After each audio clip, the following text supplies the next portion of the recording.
There's no crying off a child where we belong. There's no dying there where we belong. There's no weeping there where we belong. Welcome to Zion, city of the Superman. Where we belong. Welcome to Zion, city of the Superman.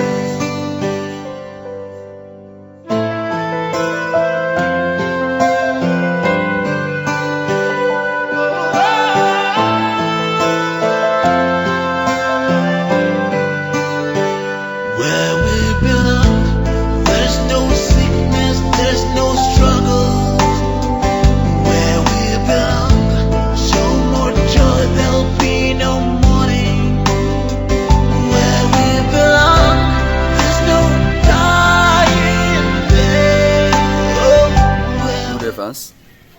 I am the CEO, Snoop Media. I want you people to watch how a good man was buried. Late Chief Sir Thomas Nwazojie, a man with honor and values. He has imparted so much in his community, and he lived an exemplary life worthy of emulation. I want you people to watch how he was buried. He's a good man. Thank you. Tell us your name. My name is Ebele Geraldine Chise.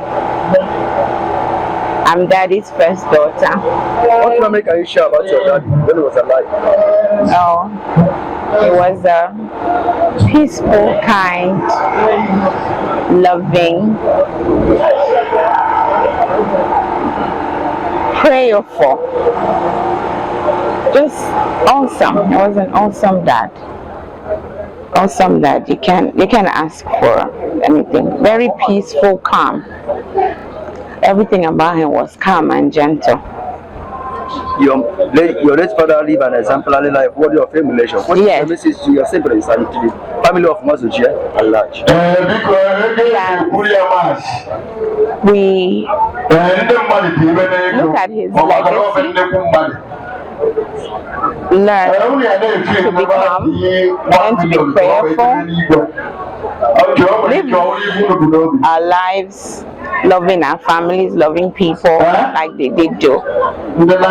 Just keep being strong as a family and loving each other. The greatest of all the commandments is love. Nothing like it. Love. And just keep that. And that we so believe in that. Kind and give and being generous. Not embracing everyone. Yes. What is your message? Your good message to those people that deem it fit to be here to come in separate? Oh, I want to tell them thank you so much.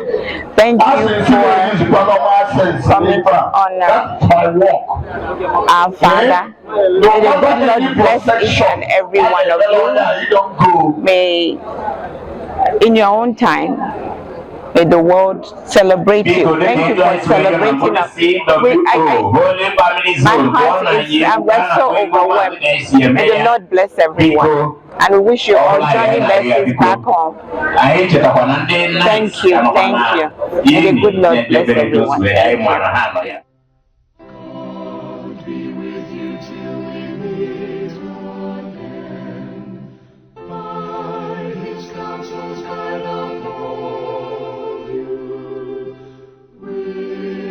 Securely fold you. God be with you till we meet again. Till we meet, till we meet, till we meet at Jesus' feet. Till we meet, till we meet, God be with you till we meet again.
This is our tradition. We want to present our son to you. Take him up to your son, Jesus Christ.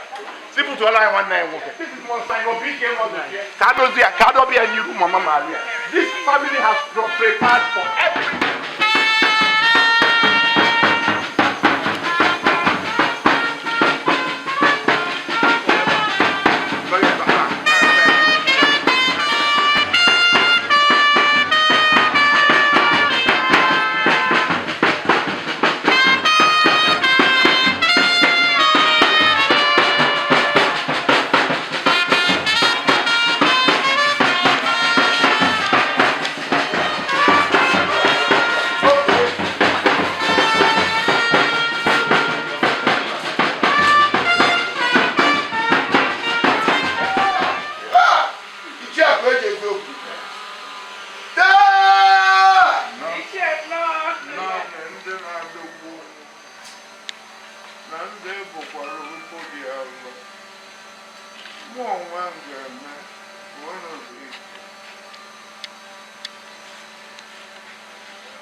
Just wait small, let people get in. Tell them one like a habanye. It's okay. Thank you very much. The night of Saint Morumba, Sir Thomas Nwazojie, Oji no wayo na bataketa na beya. I na see no.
Thank you very much. Thank you. You rest in peace. You rest in peace.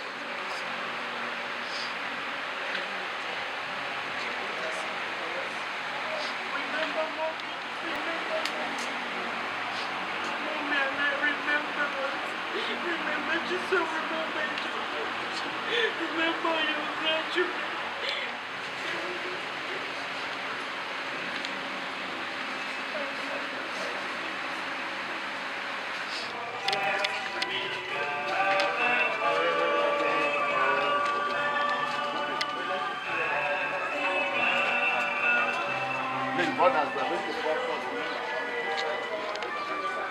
Kita onye ọbụla ga na-adị njikere ịga n'ụlọ ụka.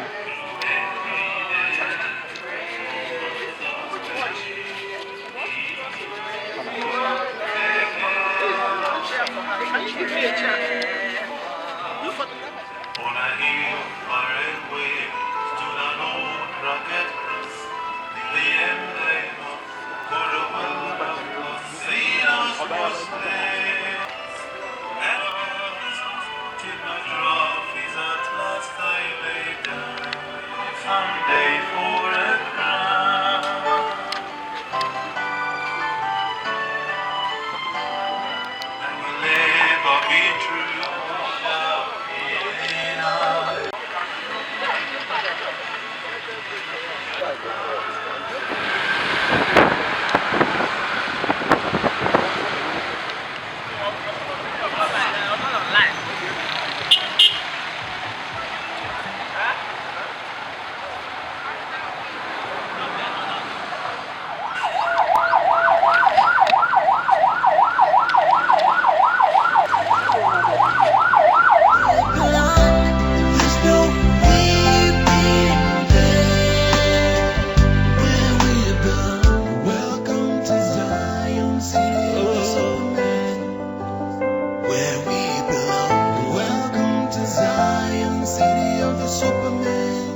ebi ndụ ọhụrụ.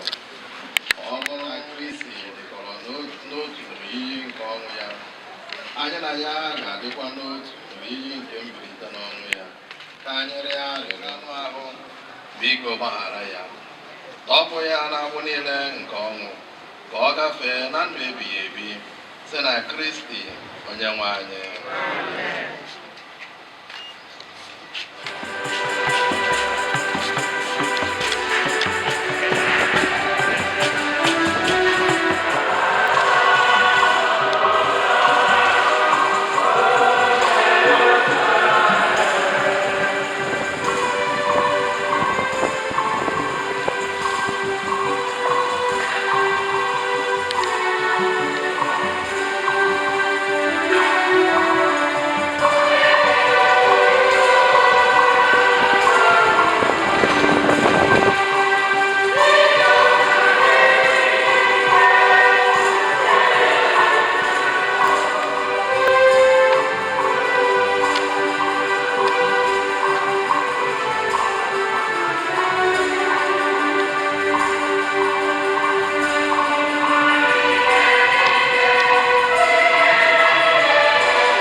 n'elu ugwu nke a inwe ndụ nke igwe ndị agha ga-akwadoro mba niile oke oriri nke nri kacha mma na mmanya kacha ụtọ. N'elu ugwu a oge ịpụ mmadụ niile agwa mbe ha yi n'ahụ wepụkwa akwa ozu kpuchitere mba niile. Ọ ga-emebi ọnwụ kpamkpam. Osemụwa Chineke ga-ehichapụ anya mmiri n'ihu ọbụla. Ọ ga-ewepụ ihere ndị nke ya n'ebe ọbụla n'ụwa, n'ihi na Chineke ekwuola ya. A ga-ekwu n'ụbọchị ahụ sị, lee, nke a bụ Chineke anyị, onye anyị chekwubere ịzọpụta anyị. Ya bụ Osemụwa, onye anyị chekwubere na ya. Ka anyị ṅụrịanụ, ka anyị ṅụrịanụ, n'ihi na ọ zọpụtala anyị. Ọ bụ nke Osemụwa.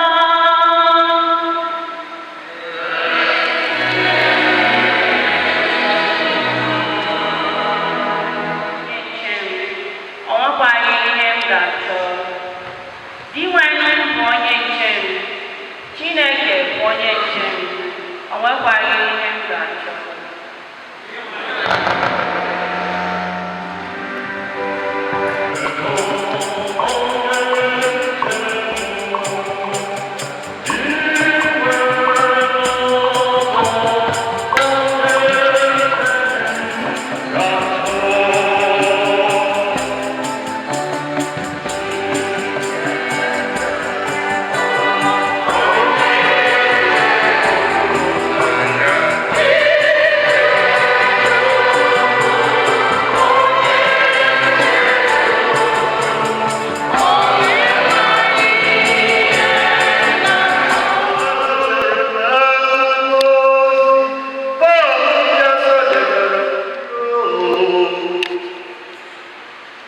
Gịnị ọzọkwa ka anyị ga-ebusa?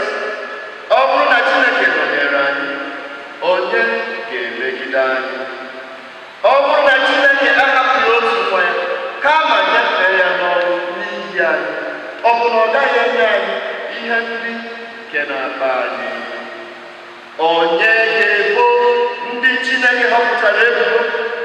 Ọ bụrụ na Chineke atọghị, onye pụrụ ịma ha ikpe? Ọ bụ Jesu Kristi? Mba, ọ bụghị naanị na ọ nwụrụ n'ihi anyị, ma o si n'ọnwụ bilie nọrọ n'aka nri Chineke na-arịọtara anyị arịrịọ. Onye ga-ekewapụ anyị n'ịhụnanya nke Kristi? Ọ bụ mkpagbu ka ọ bụ oke ntaramahụhụ? Ọ bụ nsogbu ka ọ bụ oke ụnwụ? Ọ bụ ịgba ọtọ ka ọ bụ ihe ize ndụ ka ọ bụ ụjọ mma agha? Dịka akwụkwọ nsọ si kwuo, anyị nọ n'ihe ize ndụ nke ọnwụ n'ihi gị ogologo ụbọchị niile. Ndị mmadụ na-agụkwa anyị dịka atụrụ a ga-egbu egbu. Kama n'ihe ndị a niile anyị ka na-erikọ site n'aka onye ahụ hụrụ anyị n'anya, n'ihi na o hụrụ n'anya, ma ọ bụ ọnwụ ma ọ bụ ndụ, ma ọ bụ ndị mmụọ ọma, ma ọ bụ ụmụ mmụọ dị iche iche ndị na-achị n'elu n'ụwa, ma ọ bụ ike ọchịchị dị iche iche, ma ọ bụ ihe dị ugbu a, ma ọ bụ ihe ga-abịa, ma ọ bụ ihe dị elu, ma ọ bụ ihe dị omimi, ma ọ bụ ihe ọbụla ọzọ ekere, apụghị ikewapụ anyị n'ịhụnanya Chineke nke dị n'ime Jesu Kristi onye nwe anyị.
ụzọ ya bịakwutere ya. Ọ malitere ịkụziri ha sị, ngọzi na-adịrị ndị dara ogbenye n'ime mmụọ, n'ihi na alaeze eluigwe bụ nke ha. Ngọzi na-adịrị ndị na-eru uju, n'ihi na a ga-akasị ha obi. Ngọzi na-adịrị ndị dị nwayọọ n'obi, n'ihi na ha ga-eketa ụwa. Ngọzi na-adịrị ndị agụụ ezi omume na-agụ, n'ihi na a ga-ejuju ha afọ. Ngọzi na-adịrị ndị obi ebere, n'ihi na a ga-emere ha ebere. Ngọzi na-adịrị ndị dị ọcha n'obi, n'ihi na ha ga-ahụ Chukwu anya. Ngọzi na-adịrị ndị na-achọ udo, n'ihi na a ga-akpọ ha ụmụ nke Chukwu. Ngọzi na-adịrị ndị niile a na-emegbu emegbu n'ihi ịkwụba aka ọtọ, n'ihi na alaeze eluigwe bụ nke ha. Ngọzi na-adịrị unu mgbe ndị mmadụ na-akọcha unu, na-emegbu unu, na-ekwukwa okwu asị ọjọọ niile dị iche iche megide unu n'ihi m. Ṅụrịanụ ọṅụ, nwekwanụ obi ụtọ, n'ihi na ụgwọ ọrụ unu buru ibu n'eluigwe. Ozi ọma osekwa.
Immunitate,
zikwara ndị apọstụl gị udo ka m na-ahapụrụ unu udo nke bụ ka m na-enye unu elekwana anya na nke adịghị aka ma n'okwukwe nke nzukọ gị nye ya udo na-ejikọ n'otu uche gị siri chọọ gị bụ onye dị ndụ na-achị ebighị ebi.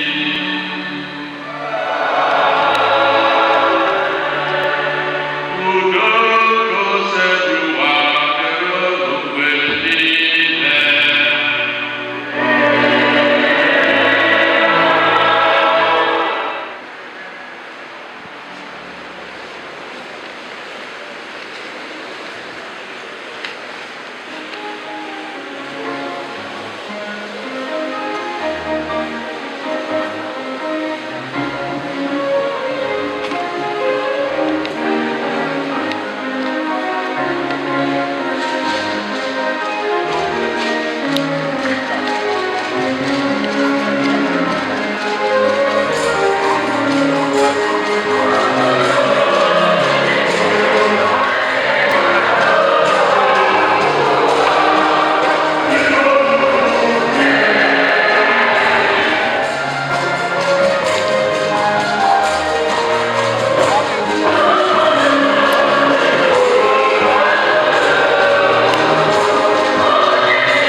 On behalf of my mom, ụmụnne m na ndị be Nwazojie niile, anyị na-ekele unu ka unu si bịa for the celebration of my dad's funeral rites.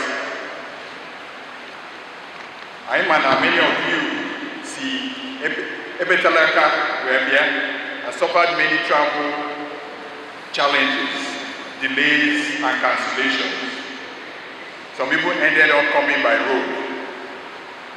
We want to let you know that we greatly appreciate your efforts. Chukwu gozie unu. So, anyị na-ekene in the nights of Semulumba. Anyị na-ekene ndị Chukwu, ndị ụkọchukwu niile sola anyị aka mass tata, especially our bishop Eze Okafor, Monsignor Chike Nwazojie. We're also grateful to St. Francis. We're also grateful to St. Francis Parish. Thank you, Father Cosmos, for all your help and guidance with the funeral preparations.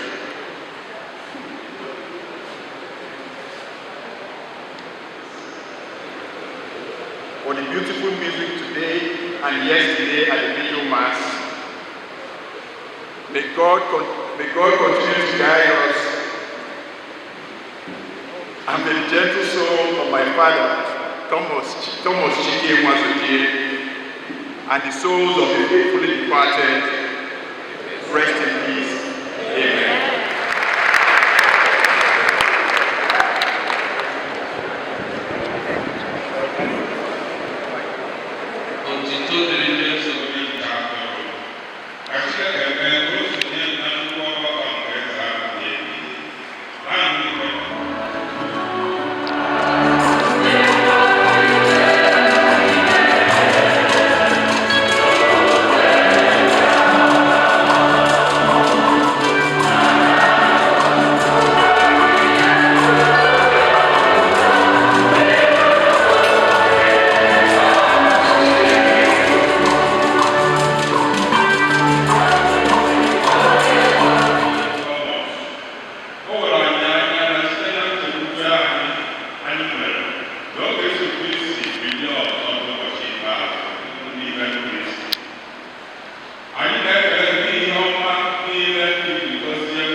So we are in the same knighthood. And he's my uncle, my father's younger brother. What memory can you share with us? Oh, there are a lot about my uncle. He's a very unassuming gentleman. Like you have seen from testimonies given about him, he's a perfect gentleman. He's an epitome of gentleness.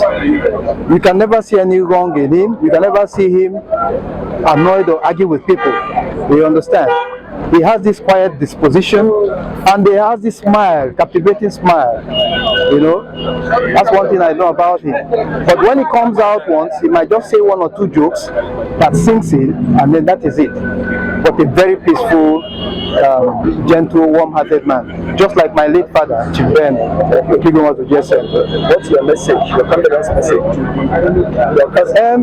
My cousins, I would say we should take heart. You know, living 85 years, the biblical age is 70, this is 85. So it should be a celebration of life. I wouldn't call us to mourn. He has lived a very fulfilled life. It is now for us left behind to take a cue, borrow a leaf from what he has lived, and try to emulate him and live that worthy life on this earth. Thank you. Let's have a recap of the name and title once again. I am Barrister Chike Nwazojie. I am the Knight of the St. Muluba Church, and I am the worthy advocate of KSM, Lekki branch. Thank you. Thank you very much.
On the night that the immediate family Nandike buried the gentleman, the God natural and the grave.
Maria,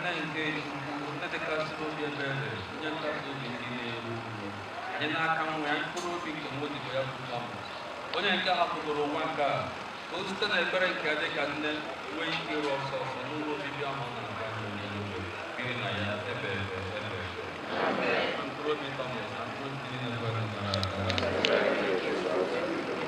Eze bi n'igwe onye nwe ihe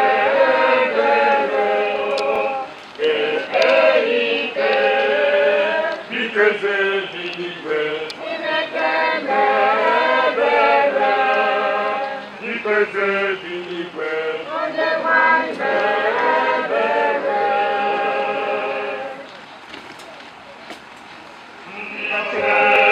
She wants to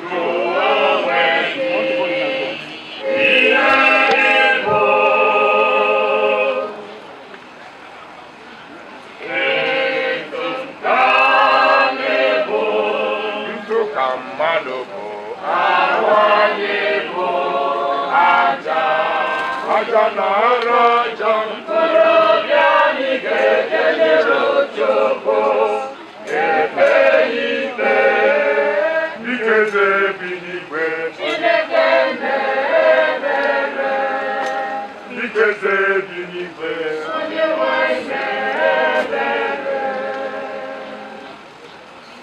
n'elu onye nwụrụ anwụ si tọgbọrọ ndụ ma n'ụtụtụ ọ dị ndụ a ga-edu ya odogwu omemgbe ji agụ dike nwanne m dike nọzi n'ihu n'ikpe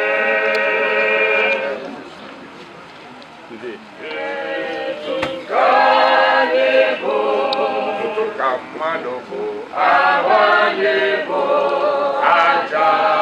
aja na ara aja okorobịa anyị ga-ekelere Chukwu ekpe ikpe dịka eze n'igwe dịka eze n'igwe onye nwe ihe na-ebere n'elu nnukwu mmadụ n'ụwa ọ bụzi ihe nkete mmadụ ndị ahụhụ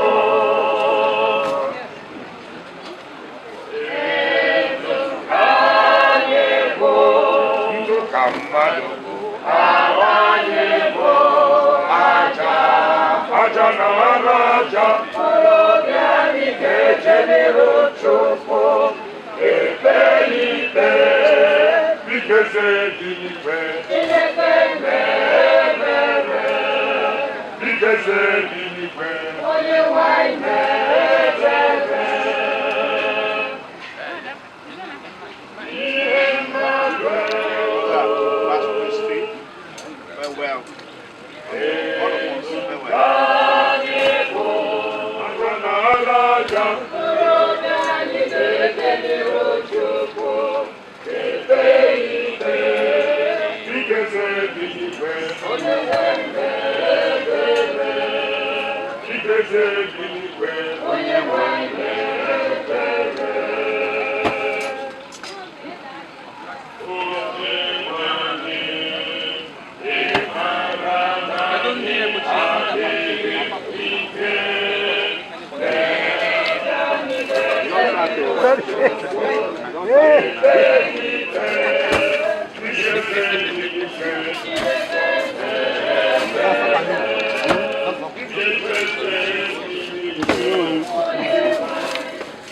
What is the leg, yo?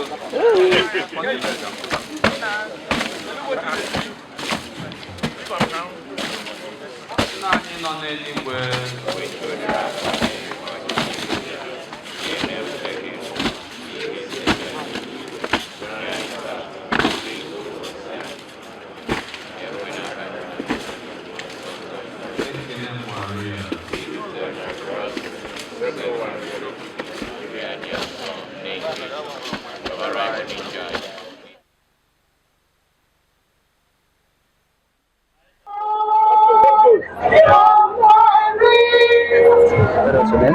My name is Ichie Akujieziokwu. Nwazojie. I'm the second daughter. You're the second daughter? Yes. What memory can you share with us about your father when he was alive? He was a man of humility, man of integrity, very honest, full of the proverbs in 1 Corinthians describes him. He embodied love, embodied kindness. He was very humble and kind. And he made my mom and us put us all on a pedestal. He even dimmed his light for us to be where we are right now. We're so blessed that he was our father. We thank God for the time we had with him. We pray that he's Because it's not easy to lose someone. Let alone we love you.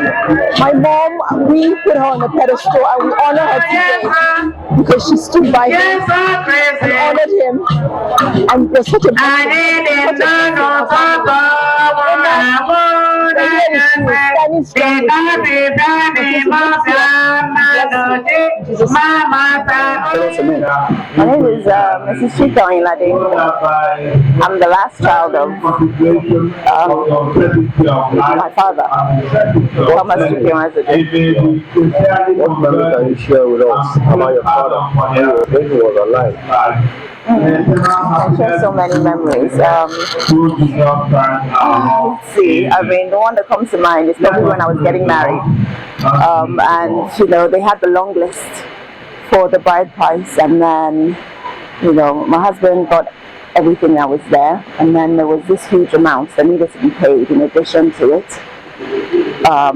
And then my dad came into the room. This is my husband telling me, because obviously women are not allowed. And he said, no way, my child is not for sale.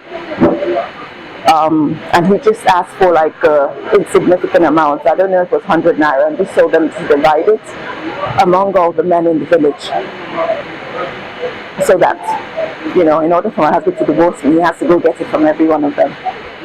Just my dad being the support that he's had in our lives, whether he agreed with it or he didn't agree with it, he spoke to us to he would speak to us to understand why we made that decision and then support you 100%.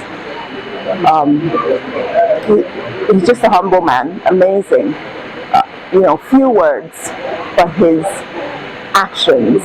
He led by example. He didn't need to say, do this. I could see it. And what I've taken from my dad, I've taken the best parts of him, I would say. I've taken the punctuality part of him. I've taken the part that does not believe that, you know, following others, being unafraid, you know, to decisions. So. From all indication, your father is a good man. Amazing. He was a good man, and he lived and alive worthy of innovation. Yes. What is your message to your siblings? Most especially, your condolence speeches as well to your mother, because it's not easy to lose someone left alone who love you. So, my dad had had a quiet dominance. We know that, and it's going to be a void that it's going to be so hard to fill.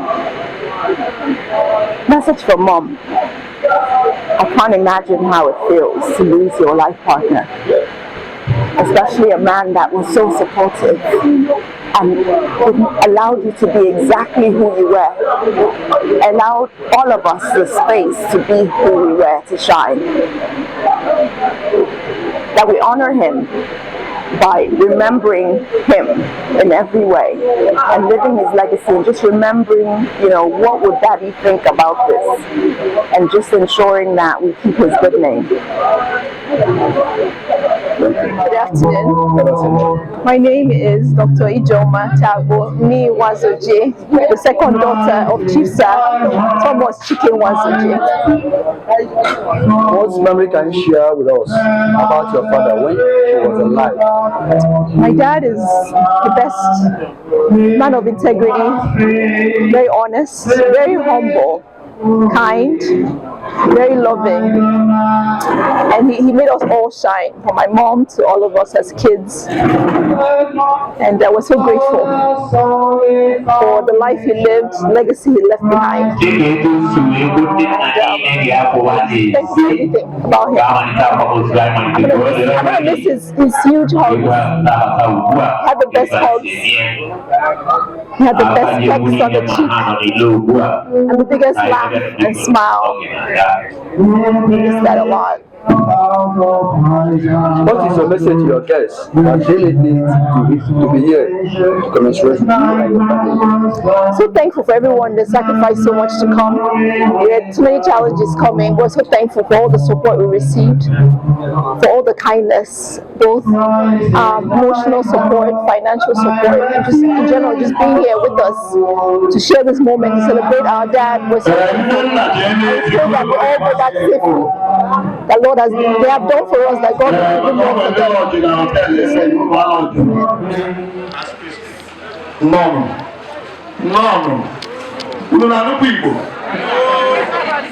Somebody say no. Thank you.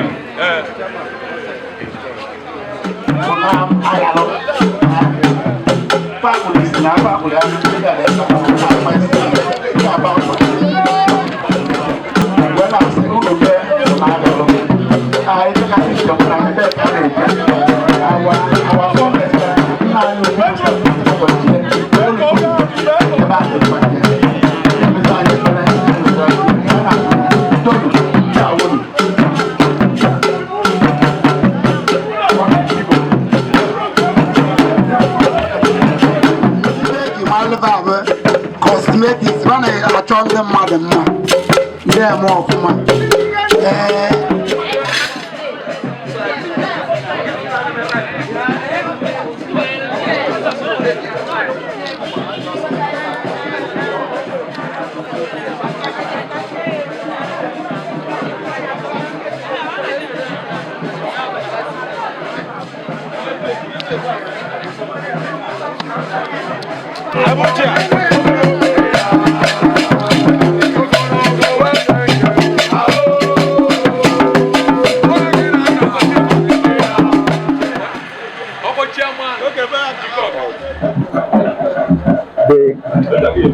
The incoming mayor in the local government, in the person of Honorable Chike Nwazojie.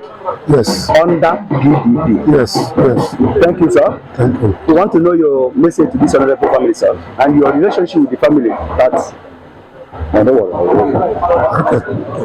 Honorable Onyeka Francis Okaro, aka Ogunoga Abagana, or you can still call me Uni Best because I do football stuff. Yes, I am the flag bearer or the candidate of PDP in this local government, local council election. My being here today is because I served, we call him Akujieziokwu, one in Abagana. They are the people that took me from Abagana to Lagos. That was 1994. And I stayed with the company. I served the company for 5 years plus. And I was duly settled before I entered into the world. So, I will not say that it is a bad death or untimely, considering the fact that my Oga lived up to 90 years. It is a good one. It is a life well spent. And when I was with them, I learned a lot from him. He taught me how to drive. I started driving from Abagana before coming to Lagos as a trainee. But when I got there, he took me personally as one of the people that drives him, and He taught me something about driving. It is not just our local normal driving. And since then, that his way of, or his message to me about driving has been guiding me. On in 2 occasions, I've entered into the dens of the lions, the underworld. And probably because of what I've learned from him, I was able to escape. So I've learned a lot, and this family has been good to me. It is not easy to serve and you are settled. I was one of the people that are lucky, that are privileged to be settled by this family. And since then, I cannot say I'm not doing very well. It was rough in the beginning, but then God started to intervene. I served and learned cosmetics. That is what they are into. But then eventually when I come out, I tried the trade. Let me say, I am not too keen about trading. Because of what I passed through when I was learning, when I was under them. I ventured into other business like transportation, and then I entered into clearing and forward. And that is my profession now, freight forwarder. Also, I am an automobile dealer before I joined politics. And also, I'm a politician, but I'm not a politician that doesn't have what he's doing. Like I'm vying for the chairmanship position of Ichie local government. Yes, I want to go there because I want to serve. Thank God, by the special grace of God, people who know me can attest to that. I am doing very well. Very well to myself, because maybe to others I'm not very, very rich, but I'm doing very well. At least I have people that I'm taking care of, and that is all that matters. Yes. My brother. My brother.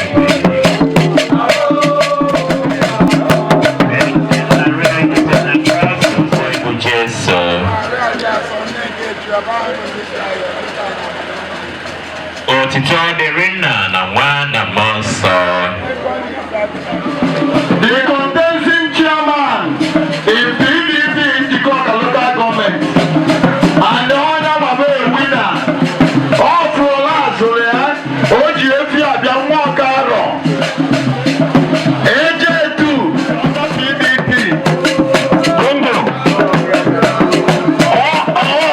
I'm a man, can get for a lot, men on a big Lagos.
guys, all for lot to one. All Yako, no settle ball. You very actually settle my member for in allowance. And settle Roneka, on your ball, one you more. I know they go on for Lanya, Onyeka, and Lagos. I seen a settle go Abagana in allowance. Very good. You put up.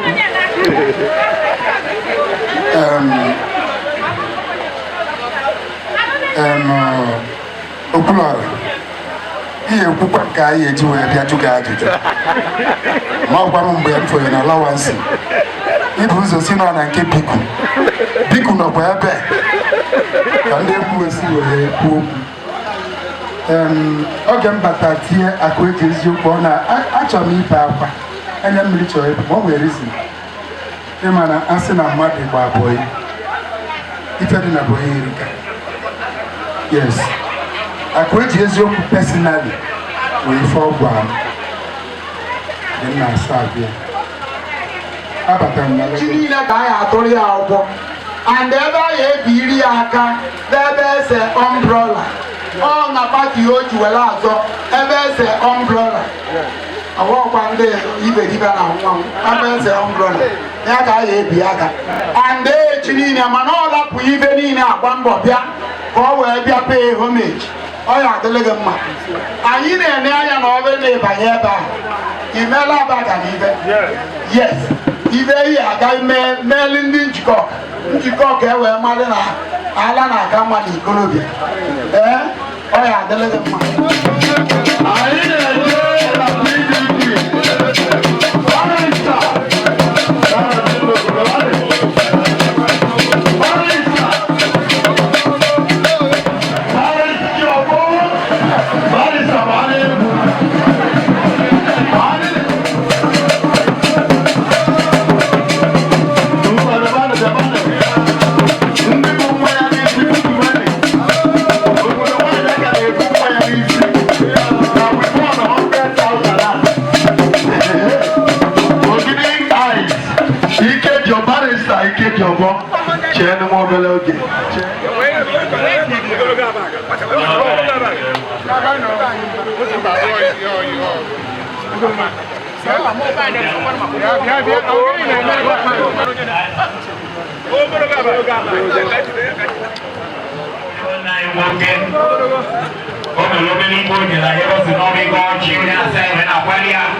None. Yeah, unu serve where body or even Ganais or even in proper uniform. Where spend what we bring at a table. So God, you know too much. I didn't hear. Open the too much. Open the too much occasion. Adani Mana, Ndibediana, Biagoya Mes Papia. Adani Mana. Diana, Lechaban, nobody not block with one man.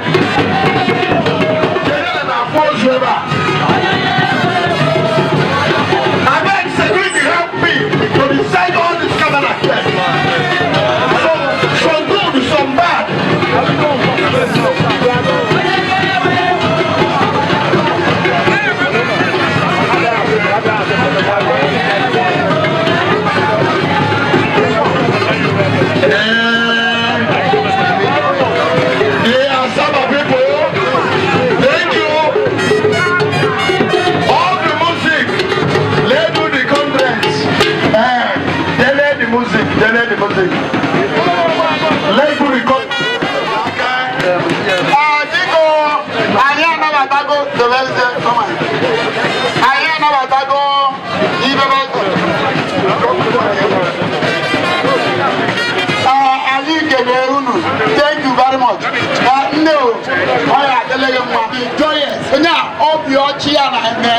ọ na-egbu anyị ka mmanya anyị wee na-ekele ọ ya adịrị unu mma.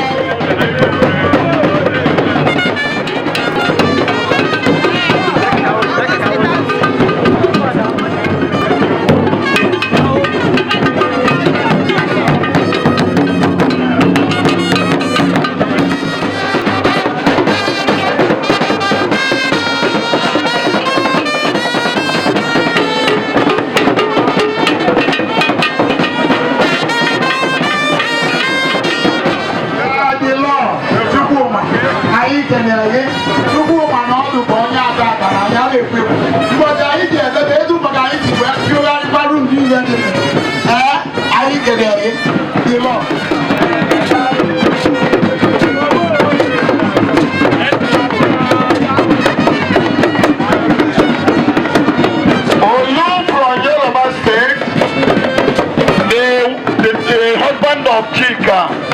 Olu, that is your one person. The camera. Okay. All Olu, Chike. Everybody blood husband. So husband that you know, husband the man of fashion. Get to the have open the way go. Get to the Chike have open the way go.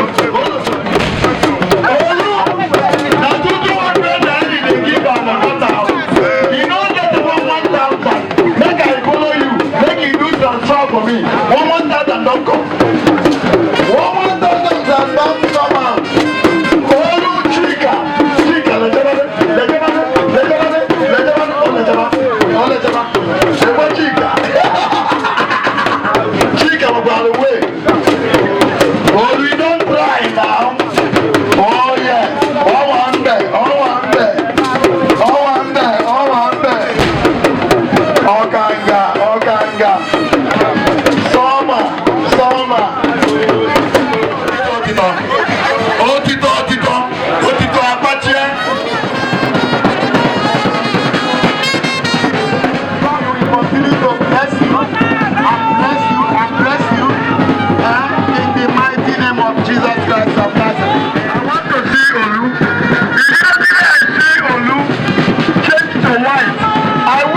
Thank you very much.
anyị bụrụ aka unu oyi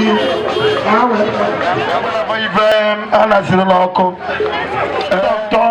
Sir and Lady Dr. Emelife Dr. ụmụaka Emelife na-enye everyday young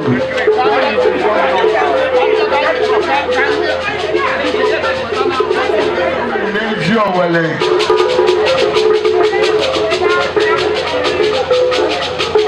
ebe a mụrụ nne nwunye Chisom a na-akọ famili n'ezi Owere bịabanụ anyị mara unu dọtụ ụmụaka n'ọka nọ Emelife ezigbo mmadụ nwa Chinemere Abagana mgbe bịabanụ ebe a na-akọ. Thank you, sir.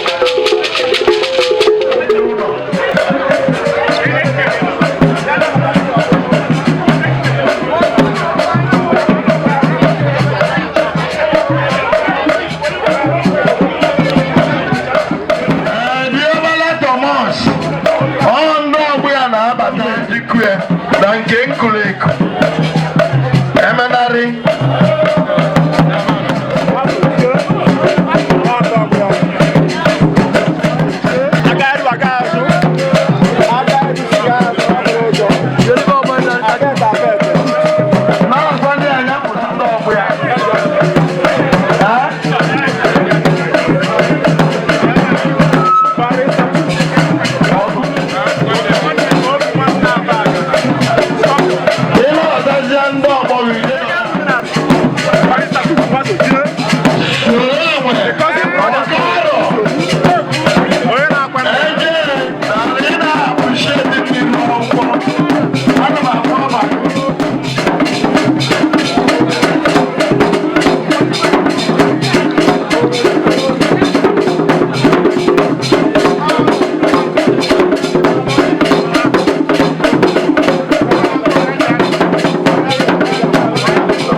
Standing in my group, yeah. All the group now take a man on. But talk. Just a Japa, all kind of worker, Nwazojie. I need to know my children. I need Japa. I need to Maya. I need Japa for so many years. I want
Why here, sir? I came to bury my uncle, the brother to my mother, Chief Sir Thomas Chike Nwazojie, Ichie Akujieziokwu, and also a good friend to my late father, Charles.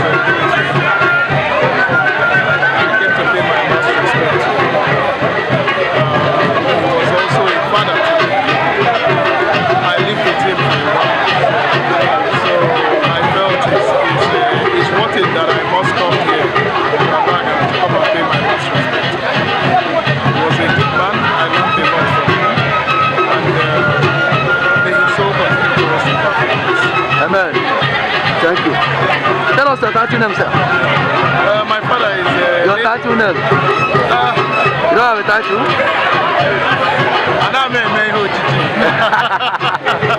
Thank you. Can you message to your siblings, to your cousins, your condolence message to the family? Well, to my cousins, their dad lived a good life. He set examples. He touched many lives. You know, to tell him a lot of people. So, and live the legacy and continue to keep up with the legacy of their father, because a very strong legacy, and and they are going to do it. Take a one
You don't receive them back?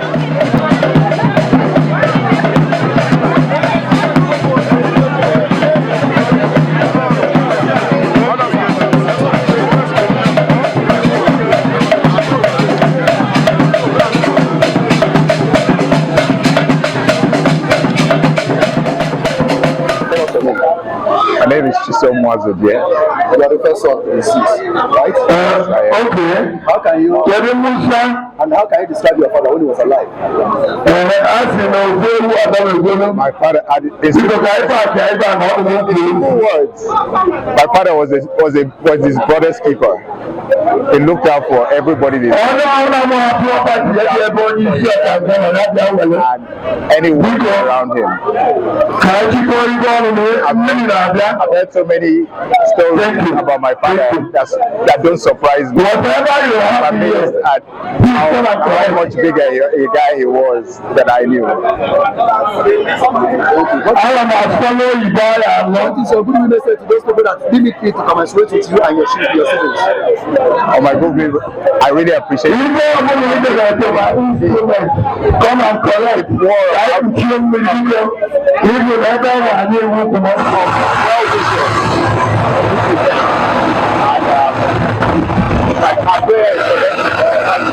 They go back safely, make their way safely back home. Thank you. Let's have the recap of the once again. His name is Chike Nwazojie.